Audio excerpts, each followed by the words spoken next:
Welcome everyone to another video on the channel. I am Zukex, and today we are dressed up in our business fit because we have some business to talk about.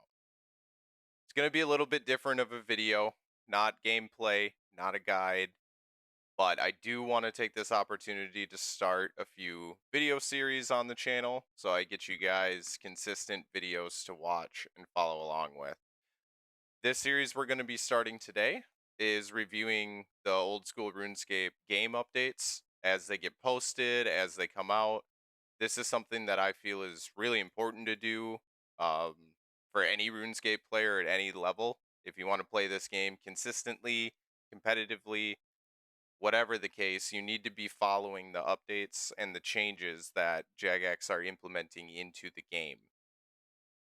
This is not something I've done a very good job of myself, but I would also like to say I'm better than other players when it comes to reviewing content updates. I don't read through every single blog or update post that gets sent out by Jagex, and I feel that's something I need to get better at personally.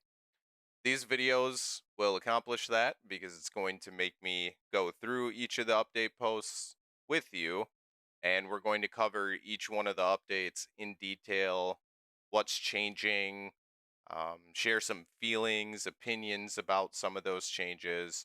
So, to get started with the series, we're taking a look at Poll 85 Batch 2 changes, which was posted on the 17th of September, so just a couple days ago.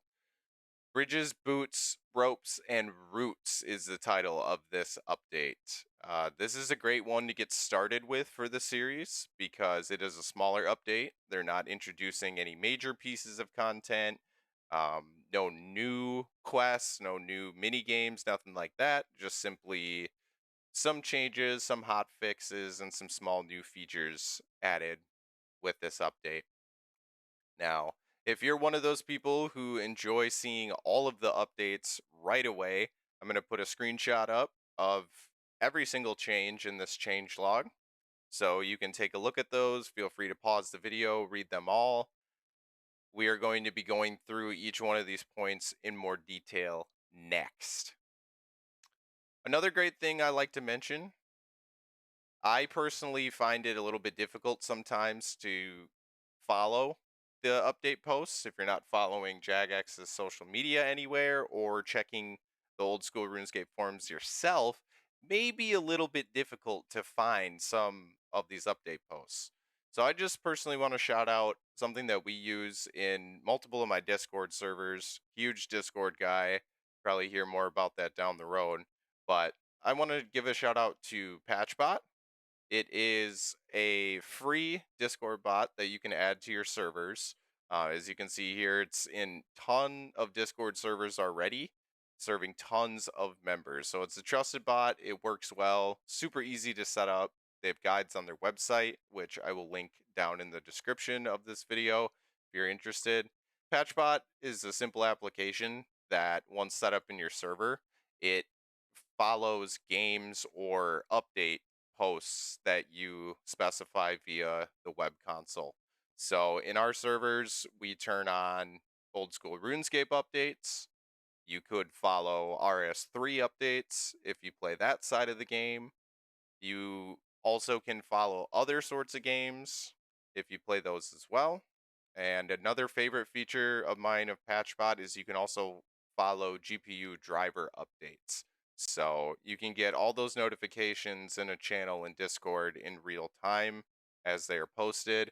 And this is the easiest and most helpful way for me to stay up to date with the updates. So I recommend taking a look into that if you are in any Discord servers with people who play Old School or RS3. All right, so we're going to get right into it with the first change, which is the bridge over less troubled waters. Says, tired of that pesky broken bridge near Fenken Strain? Fenken something? Mausoleum mocking you? So they're talking about one of the bridges in the Canifis Mauritania region. Looks like they've added a shortcut, which you can actually build to, I guess, solve this issue for you. All it takes is 59 construction. 12 teak planks and 56 nails. Once built, the shortcut requires 69 agility to cross, just making your trips in the area more convenient. Next up, we have a change to the Fremennik sea boots. This is probably one of the bigger pieces of the update. Just an update to the amount of teleports you get from the Fremennik sea boots, scaling to the diary tier that you've completed. So starting at easy, you just get that one teleport a day.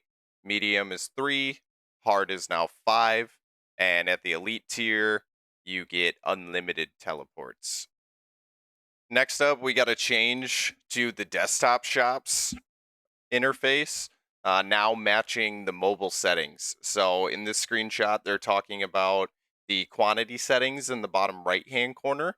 Those were always the settings on mobile, and now those settings have been mirrored and mimicked in the desktop client. This one personally doesn't do anything for me. This is never something I've ran into being an issue. I feel like I've always used the right click menus for those. So, but it is cool to see that they're paying attention to things like this. One of the big ones of this change log is the ropes on Backstorian Falls. Now, once you've completed the Waterfall quest and the Kandarin Medium Diary, there will now be a permanent rope secured at the Backstorian Falls. That means no more running to Waterfall, realizing you don't have a rope, and not being able to do anything about it but go back to the bank. I cannot tell you how many times that has happened to me, and it's amazing that we actually have a permanent solution for this. Please note there is a bug currently where the permanent rope is skipping the little island step in the middle that you need to access for clue scrolls, so be aware of that. Alrighty, keeping it moving. Next point, we have the Harmony Island herb patch. This herb patch is now permanently free from disease. So if you're a farm runner, any herbs planted there are guaranteed to remain healthy until harvest. So that's always nice for farm runners to have another disease-free patch. Another awesome update tailored towards new accounts or lower level Ironmans is there is now a Hunter starter pack that you can claim once per account. So all Hunter experts across Gielinor can now provide players with a one-time free Hunter kit. Gives you some gear for the Hunter skill, and it should be easier to introduce players to the skill. I know I will be claiming this on my main. Hunter is one of the lowest level skills I have, and I'm planning to chase after Hunter rumors pretty soon. Quit doing just birdhouse runs. All right, now we're moving into the client and mobile updates section of the post. First one up, we have a new mobile icon. Super happy that Jagex provided a screenshot example because I really didn't want to go source one myself. But mobile players can now choose to display a mobile icon next to their character in the mini menu. As you can see in the mini menu, it shows a little icon.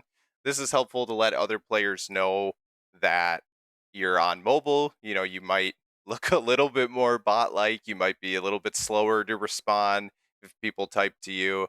And for those PvP hunters out there, you don't need to be alarmed. This setting is automatically disabled in the wilderness. So if you thought you were going to get easy scouting to figure out who was a mobile player in the wilderness or not, you are out of luck. Additionally, if you're a mobile player like me and you opt to not want to turn on the icon while you're playing on mobile, there is a way to disable that in the settings. So I got a quick screenshot here so you can see that feature as well. So now we got a couple other client and mobile updates this week. They fixed visual flickering in various locations and on various NPCs when using the new renderer. They fixed a bug where the limit FPS setting would be ignored when the game is out of focus. Desktop official client issue, it says. The official client's AFK logout timer can now be set up to 30 minutes. Super, super helpful if you do a lot of AFK content or just in general, longtime players know that that AFK timer has always been very low. And they also fixed an issue on mobile which caused private chat messages and system messages to overlap the chat stone UI. So, a couple bug fixes there. And finally, to complete our first update video out, we have the other changes section. Hollowed Sepulchre chests can now correctly drop stackable clue scrolls if you haven't reached your clue cap. Didn't know that was an issue. Impling jars now only show the warning that prevents you from opening the jar if you already have a clue or scroll box of that type on you and you've reached your stackable clue cap. Note the other warning, which appears when you would receive a clue but don't have one on you, remains unchanged. So that's really confusingly written. They're basically saying the impling jars will warn you if you're about to receive a clue scroll and you already have a max stackable clue cases in the bank or inventory for that. So nice change. Probably should have been there already, but good bug fix. They fixed a bug where Slayer Masters weren't respecting the ignore combat level setting, which could stop players from receiving tasks they were otherwise eligible for. That was hilarious. I saw a couple posts on the Reddit of people getting assigned Slayer tasks that they just simply did not have the level for. They'd be like an level 85 Slayer getting Cerberus tasks. It was hilarious. And if you didn't have points to skip or cancel the task, you were kind of soft locked until this fix was pushed. They also fixed a bug where Slayer Masters wouldn't provide tips for Jad and Zuck tasks, leaving the advice dialogue blank. Again, not one that I ran into, but definitely a good bug fix. And looks like they fixed some typos in the clan broadcasts. Gosh, I always seem to switch back to doing clue scrolls every time I start editing a video. But if you guys did watch this whole video, thank you. It was the first of the update series. There will be more in the future. I'm really working on my side at getting better at video editing.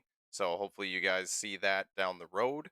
And as always, make sure to like, comment, subscribe. If there's anything you saw in the video that you thought was interesting, feel free to comment on it, share your thoughts about the updates. Hopefully, these will get a little bit quicker and more exciting in the future. See you, everyone.